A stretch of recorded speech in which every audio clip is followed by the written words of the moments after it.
Cuando estudiamos la Guerra de la Reconquista y el dominio moro en la península ibérica, pronto se nota que Portugal expulsó a los moros ya en 1249, mientras que Castilla solo lograría lo mismo 250 años después, en 1492. Y así pronto surge la pregunta de cómo el pequeño reino de Portugal, enclavado en la esquina de la península, logró hacer lo que sus vecinos tardaron siglos en alcanzar. ¿Habrá sido suerte, estrategia o una mezcla de ambos, o peor aún, habrá sido esto fruto de la negligencia de Castilla con su reconquista? En el video de hoy vamos a descubrir por qué Portugal se adelantó a Castilla en la expulsión de los moros y cómo eso moldeó para siempre la historia de la península ibérica.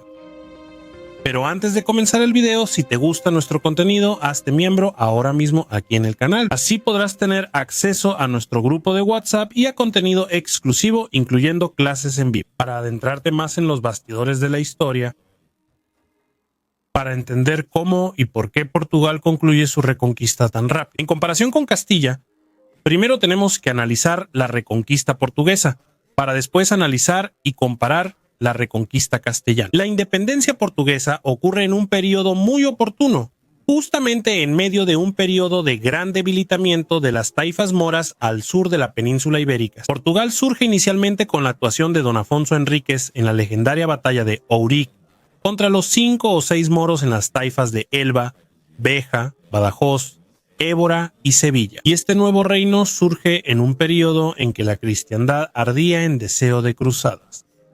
Era el periodo de la Segunda Cruzada, donde el Papa convoca a hombres de todo Occidente cristiano para aventurarse en la lucha contra los sarracenos en Tierra Santa. Incluso los caballeros cruzados ingleses, normandos y alemanes iban a la Segunda Cruzada. Desembarcaron en Portugal y en el camino ayudaron a don Afonso Enríquez a tomar la ciudad de Lisboa en 1147. La multiplicidad de taifas, las luchas internas entre los moros y la desorganización fueron muy aprovechadas, no solo por el rey portugués, sino también por figuras como Geraldo Sin Miedo, quien se especializó en incursiones y asaltos sorpresa a ciudades fortificadas.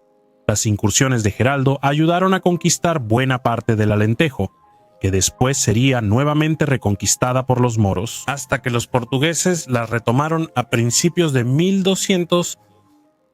Curiosamente, uno de los mayores obstáculos para conquistar ciertos territorios era la alianza tributaria y militar entre algunos reinos cristianos y los musulmanes. Un ejemplo es el sitio de Badajoz en 1169. En ese lugar, Geraldo, sin temor por tomar la ciudad de los almohadas, llamó al rey don Afonso Enríquez para que lo ayudara. Los almohadas, sitiados, llamaron a Fernando II de León, quien llegó con un gran ejército para capturar al rey portugués y proteger a los moros. Esto se debía a que el reino de León recibía parias que eran impuestos de Badajoz, y por eso tenían el deber de proteger esa ciudad, incluso si se trataba de un ataque de otro reino cristiano y diferente al reino de León, que se hizo famoso por las parias. Los reyes de Portugal, por el contrario, siempre que pudieron, conquistaron tierras más al sur. La reconquista portuguesa puede dividirse en 3 fases diferentes. La primera, de don Afonso, Enríquez y Geraldo, sin temor, que aseguró más de la mitad del territorio portugués. La segunda, en los reinados de Afonso II y Sancho II, donde las órdenes militares y los nobles consolidaron los dominios en el Alentejo, aprovechándose de la fragilidad de los moros. Y la tercera, con Afonso III, que es el rey, va a deponer a su hermano Sancho II, y de hecho concluir la guerra de la Reconquista con la conquista del Algarve. Incluso esa conquista generó cierto problema entre Afonso III y Afonso X de Castilla. Para evitar la conquista, el emir del Algarve ofreció vasallaje al rey de Castilla, y el rey castellano sí quería la devolución de las tierras portuguesas, ya que deberían ser castellanas. Pero por suerte, ese desacuerdo era familiar, ya que Afonso III estaba casado con la hija del rey de Castilla. Y así, por medio del Tratado de Badajoz, ambos acordaron dejar el Algarve para el hijo del rey de Portugal, el joven Dinis, que también era nieto del rey castellano, siendo un regalo del abuelo para el nieto. Incluso algunas fuentes relatan que ese sería el origen de los castillos en el escudo portugués, siendo incorporado como un agradecimiento por la cesión del reino del Algarve por don Alfonso X. Ya otras fuentes alegan que los castillos fueron tomados de los moros en la conquista del Algarve. Así, con la toma de ese reino, finaliza la reconquista portuguesa en 1249. Ahora podemos analizar el lado castellano del conflicto desde el prisma de Castilla. El reino durante mucho tiempo enfrentó grandes contingentes de tropas moras, casi siempre necesitando la ayuda de los reinos vecinos para lograr las victorias. Es un error pensar que la reconquista fue solo una conquista cristiana. También los moros lograron recuperar muchos territorios, incluso con los avances de los reinos cristianos, y muchas batallas encabezadas por Castilla contaron con la ayuda de los reinos vecinos. Podemos mencionar la batalla de las Navas de Tolosa, donde los reyes de Castilla, León y Navarra lucharon lado a lado en la llamada Carga de los Tres Reyes, y donde incluso las fuerzas moras sumaban más del doble de las fuerzas cristianas combinadas. Y aún así terminaron siendo derrotados. Siendo esta batalla la consagración de la superioridad militar de los reinos cristianos de la península, entre los reyes de Castilla, Fernando III fue el mayor conquistador. Él expandió los territorios hacia el sur, tomando incluso Sevilla, uno de los mayores centros musulmanes. Y después de él, su hijo Alfonso X avanzó aún más al sur, llegando hasta la ciudad de Cádiz. Pero a partir de ahí, las batallas serían mucho más esporádicas, algunas incluso con victorias para los musulmanes en el Emirato de Granada. Y todas las conquistas aún estaban amenazadas en 1340 con la llegada de 60.000 soldados islámicos del norte de África que amenazaban con retomar varias tierras de Castilla. Los castellanos no sumaban ni siquiera un tercio de las tropas moras, y los portugueses que vinieron en auxilio de los castellanos eran apenas 1.000, acompañados de su rey Alfonso IV. Pero en esa batalla conocida como la Batalla del Salado, el rey de Portugal, con su pequeño número de caballeros, hizo una carga casi suicida contra las tropas moras, con el rey yendo al frente y rompiendo las líneas de los soldados moros. Esto desestabilizaría al ejército enemigo y permitiría la victoria en la batalla, y eso le da a Afonso IV el sobrenombre de El Bravo. Con esa batalla, los castellanos conquistan Gibraltar tras dominar Algeciras. Y si no fuera por el profesionalismo y la valentía de los soldados y de los reyes que estaban en el campo de batalla, seguramente los moros habrían sido reconquistados aún más. Territorios al norte, pero de la Batalla del Salado. Aún tardaría 150 años para que Castilla finalizara la reconquista, eso ya haciendo casi 100 años desde que terminó la reconquista portuguesa. ¿Qué haría que los castellanos tardaran tanto en reconquistar Granada?